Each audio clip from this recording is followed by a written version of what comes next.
I got all I want, and I got all I need, and I got everything. I got you and me. All I want, I got all I need. Marriage is the best. Marriage is the best. Last week we skipped it. We just went on our merry way. This last couple of months have been pretty intense with taking care of the newest baby, trying to get Bex the maximum amount of rest that we possibly can day to day, and just basically failing at that because there is no amount of rest that she can get that is available to us day to day. So it's like this constant fight to get a rest, and then everything seems to be undermining that for us. So it's been an interesting couple of months. Difficult and stressful, also good. Difficult managing the reality of how much is on all our plates at the moment, with the reality of the limitations that we're finding. And whenever I talk to new parents or parents generally speaking, I think that we find that they are also attempting to manage their plate size, all that they have going on, with the reality of their limitations. And so I think we're in a good spot with good company. And if that's what your experience of this last week has been, then you're in good company as well. This content doesn't really make our lives any easier. It's interesting because there's such doing the podcast and all the other things that we have going on is kind of makes life harder. And that makes sense to me that it would make it harder, that the grind of adding something onto the plate when it's already so full would not necessarily make things lighter, simple addition there. But it just, in the last year and a half, it's been difficult to balance all of the things that need to be balanced. And Bex and I are, recently having conversations about those balances, and both of us feeling as though we're at the end of ourselves with so much left to do. So there was no episode last week, and I tried to give myself permission not to do one because there were some other things that really desperately needed to be done. There were some connecting things that needed to be done, dating and connecting and conversing. And ultimately, I think that I genuinely needed to spend some time with Becca instead. And that is a sacrifice that I feel like I need to be willing to make every time that it's necessary. And like tonight, where she goes to bed super early and I have a little bit of extra time to do this, then I can break it out and we can talk. We can talk about marriage, and we can talk about the future, and we can talk about all those things. It's been interesting to watch the numbers as they've kind of flowed in the last couple of weeks of people listening. And the number one episode that is doing well right now is the future of marriage. And that's actually where a lot of my mind has been over the course of the last couple of weeks. And it's a difficult problem to think through. It's a difficult problem to solve. And I think that it would take a lot of energy and backing and finances and thinking through what might be effective for setting up the next generation for success in their relationships. And as I've thought about it, one of the thoughts that I've had most recently are, I really like this next generation. I have so many clients that exist in this Gen Z stage of life. And I have to tell you, like, I really like them. Therapeutically speaking, liking a client is a good thing. Because counseling is kind of a microcosm or like a small example for what life really looks like out in the real world, right? So you come to counseling and you're able to practice things that you then need to bring into the real world, like relationships and skills and capacities and thinking and processing through things. And so when you like a client, when they are likable, when they are engaging in you on that relational level, and you're kind of feeling that way about a client, it's therapeutically relevant. As well as if you're meeting with a client and you don't really feel like you like them all that much, that is also very therapeutically relevant because there's something there. And your experience of the person, if you're going to be a good mirror, a good counselor, you're going to reflect them back to them. And if in that reflecting process, there's something off or wrong or disconnected, that is something to investigate. And so I was thinking about how much I like my Gen Z clients. They're fun, they're interesting, they're creative. Some of them are really driven. Some of them are, like all of them are figuring themselves out, despite the technology that they have access to. That's kind of new and scary for us, old millennial people, despite the fact that there's chaos going on in the world. And on top of the chaos that is going on in the world, we're also constantly kind of fed or around that chaos.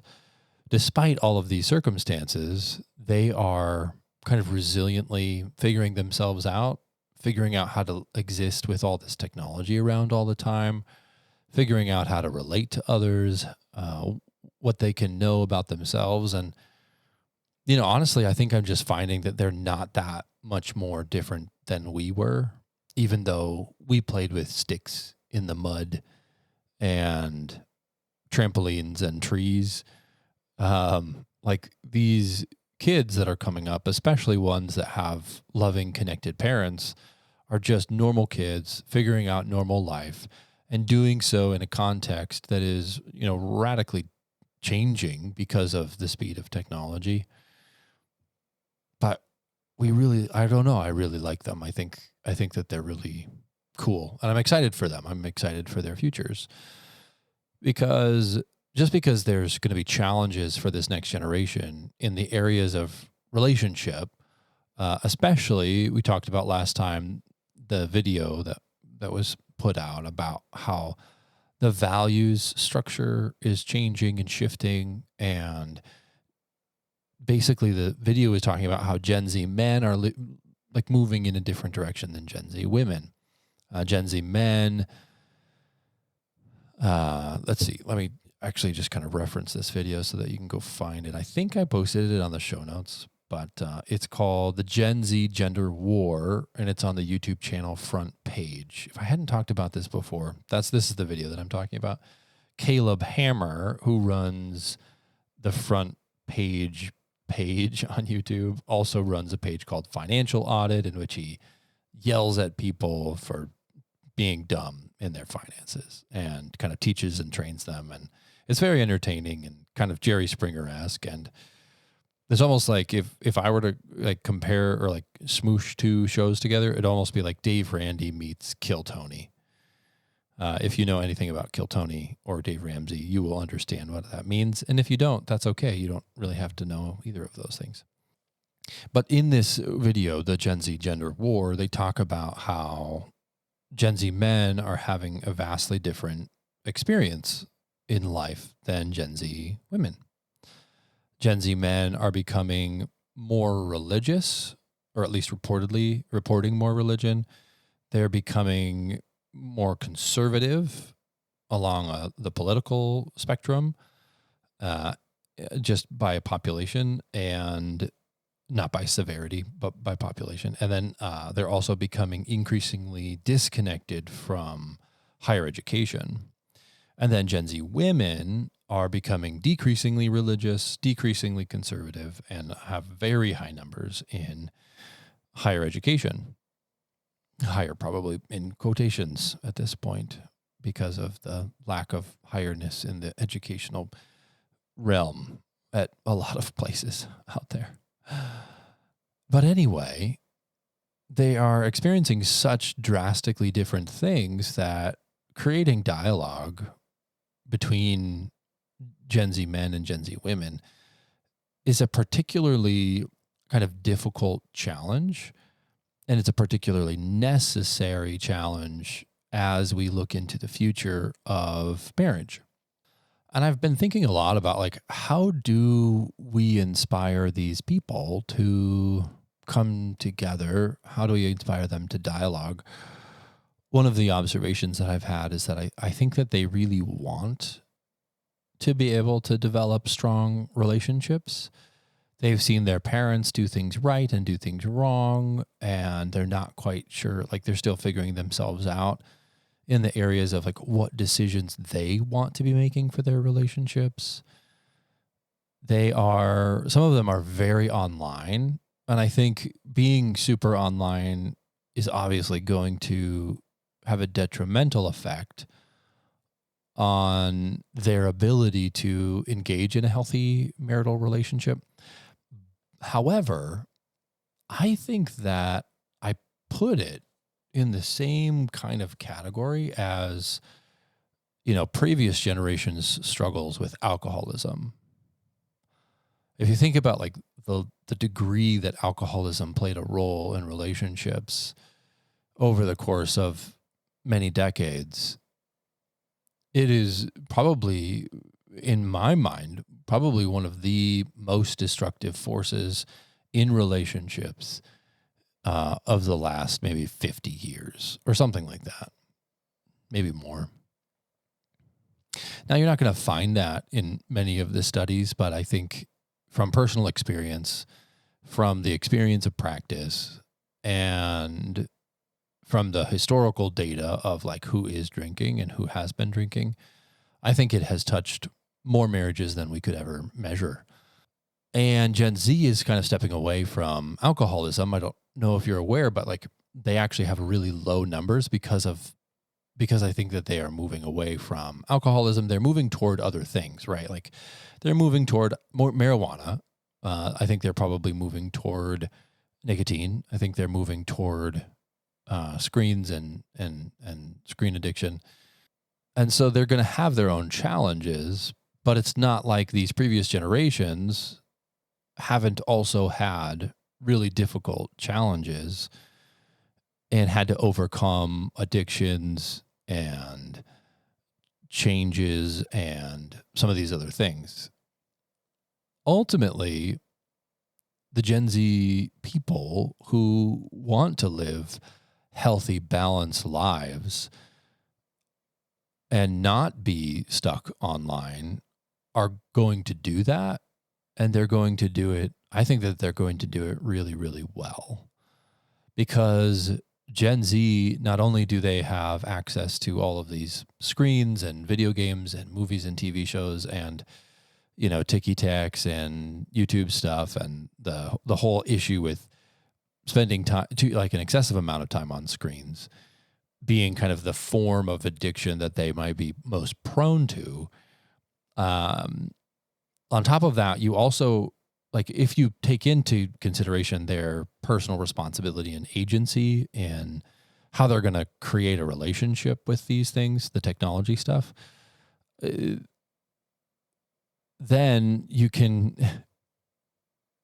not only can that be used in a destructive way, but it also can be used in a really healthy way. Like you can look up the Gottman stuff, their material, and you can have funny, engaging people talk to you about like the principles that make marriage work. You can go on Audible and you can listen to a book about basically anything under the sun. You can do YouTube searches on, I'm fighting or there's conflict in my relationship. What do I do? There's lots and lots and lots of opportunities to learn about the things that are important to you. And so just because they've got this, in my mind, in my millennial mind, I want to say that like the screens and the internet and the access and all of that stuff are going to be destructive forces in their relationships. As much as it has destructive power, I also think that we need to kind of branch out in our understanding of the balance between how destructive these things can be for them, but also how they equip them, if responsible, how they can equip them to be really successful and successful in areas and in ways that we weren't able to be successful because we didn't have access to the kinds of information and the kinds of technology that they're going to have access to. So I guess I'm trying to kind of be a little bit more measured in my thoughts and responses to technology and how I think that technology is going to impact marriage in the future. There are lots of things within the technologies that could be used very destructively, mainly pornography, other sexual promiscuity, or behaviors that lead to disconnect in their relationships. There's lots of different. There's going to always be like lots of different sites and things that young people can go to find destruction, and the access to those things to the people who want to find those things is going to be there. And so, as we're trying to balance out the destructive nature of the access that they have as they grow, and that the next generation will also have, I'm also considering the benefits that can come from those things as well.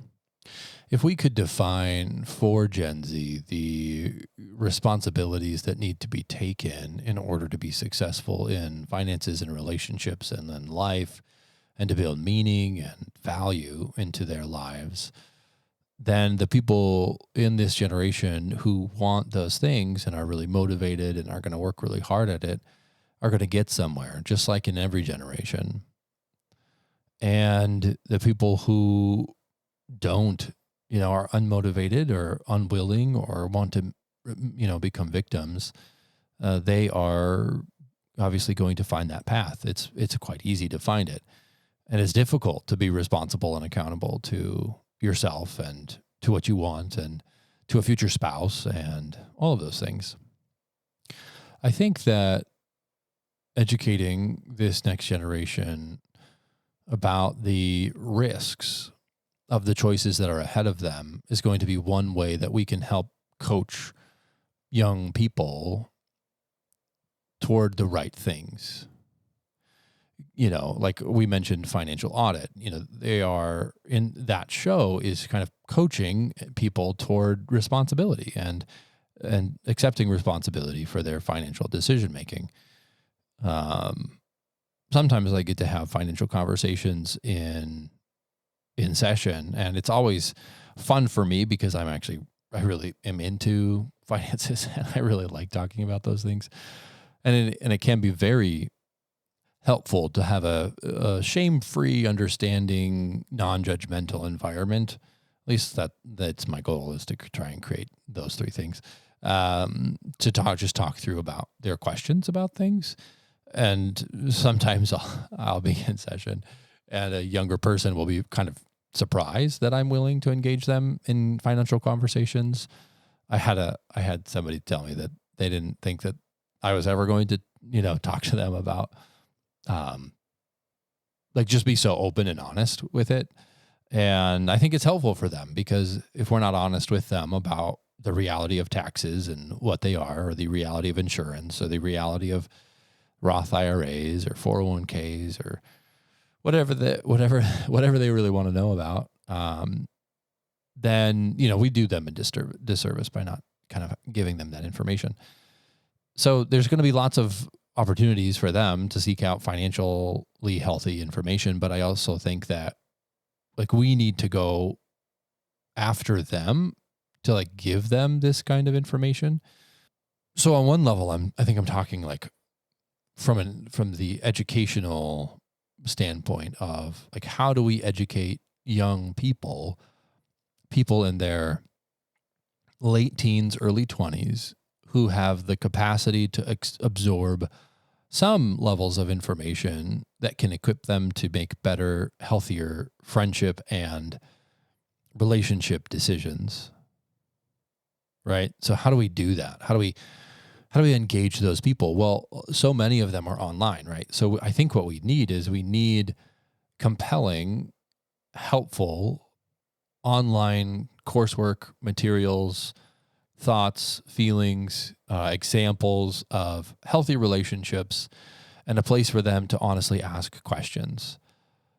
Dave Ramsey has been having, hundreds of conversations with people every year, breaking down how to move through their financial decision-making.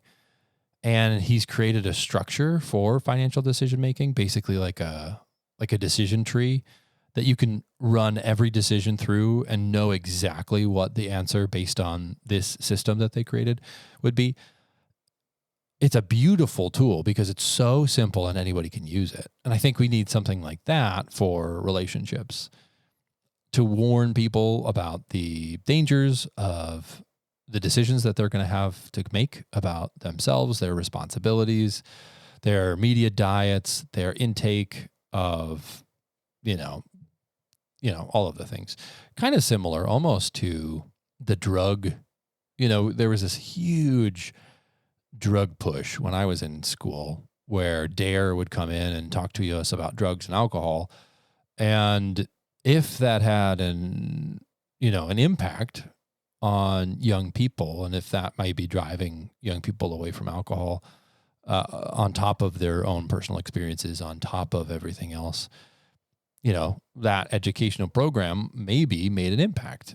And so if there are financial classes that can be taken through high school to equip people to know and understand some things about their finances, I think that we need relational classes to help to equip people who are needing to learn about how to structure and how to know clearly decision-making tree. What does a healthy relationship look like? What does a healthy relationship not look like? What are the things that I'm looking for in order to find a healthy relationship? What are the things that should like cause true red flags in my, dating life? And how do I make decisions based on those things? Because shooting out into the dark, without information, without good data, without being educated on some of these things, I just think is dangerous and unnecessary, because the information is out there. How we organize it and how we get it to them and how we make it compelling, like financial audit, is a huge question. And I think they're desperate for it, but they're also a challenging audience to reach, because everything is vying for their attention.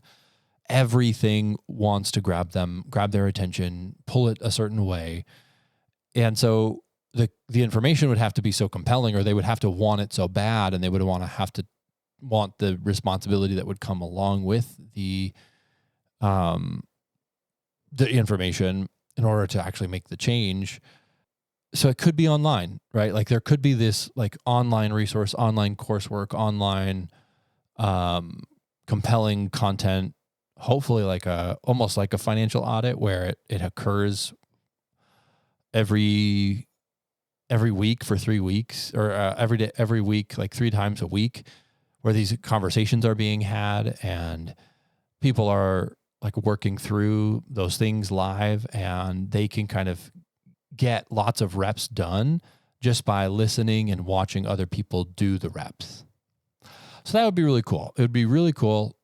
I think it would be compelling. I think it would help set them up for success if they could learn those things live and watch other people learn it, and for it to be relevant and capturing to them so that they could, engage it in a healthy way. So if you have any thoughts or feelings about that, feel free to email us at marriageisthebest@yahoo.com. If you like our content, you should leave a 5-star review on Apple Podcasts, and you should write it out. You should like write out the things that you're enjoying about it, and just shout us out so that we can reach more people and for the future of marriage. If you wouldn't mind engaging with the content a little bit, right? Like even just like hitting the 5 stars on Spotify, or going on YouTube and subscribing to the channel, or any of those things, right? If you're just willing to do that small little part, I think that more and more and more people are going to find these kinds of conversations and, well, monologue. This is not a conversation. This is a monologue. But it's a conversation between you and me, right? Like we are having, that's one of the things I love so much about podcasts, is that like I can have a conversation with Joe Rogan and Caleb Hammer and just like sit and then be a fly on the wall and think about what they're saying and think through the questions that they're asking or not asking, or respond in my own head as a delusional human being with like how I might respond to or engage with this kind of conversation or that kind of conversation. And I think that, you know, it could make us better conversationalists by like hearing those things and being exposed to these ideas and engaging in that way. So the online stuff they need, I think they also need physical space to like be connected. And the online would be like reach them where they're at. And then the physical space, I think, is a need that goes beyond what is like currently accessible. And basically all I'm saying is like, I think that Gen Z needs a place. Like we had like coffee shops, I think was a place that people would go. Bars were a place that people would go. Church groups were a place that people would go. But ultimately, I think that a lot of people are like moving away from a lot of those physical spaces. And I think that they need a new kind of physical space to go and practice conversations, connections, engagement, enjoyment, learn something, and that there would be that there would be a safe place for them to go to do those things and to have those conversations and to connect with each other, that also would facilitate friendship, because friendship is the backbone of the foundation of, you know, the relationship. Marriage is the best. It's so hard, but it really is the best. And so I want to give this next generation an opportunity to like develop into the best marriage generation that there ever was. And I really do think that they could do it. I think that they could take the ball and move it forward and crush it. And I'm actually seeing it with some of my older clients, talking with them about their kids and how they're taking responsibility and doing these like really wonderful things and making their own families, and how powerful it would be to then equip them and the next generation to do this marriage thing well, even though, despite how difficult it is, and despite the necessary sacrifices that have to be made, and despite, you know, what culture wants to tell them about marriage. And I think this is the end.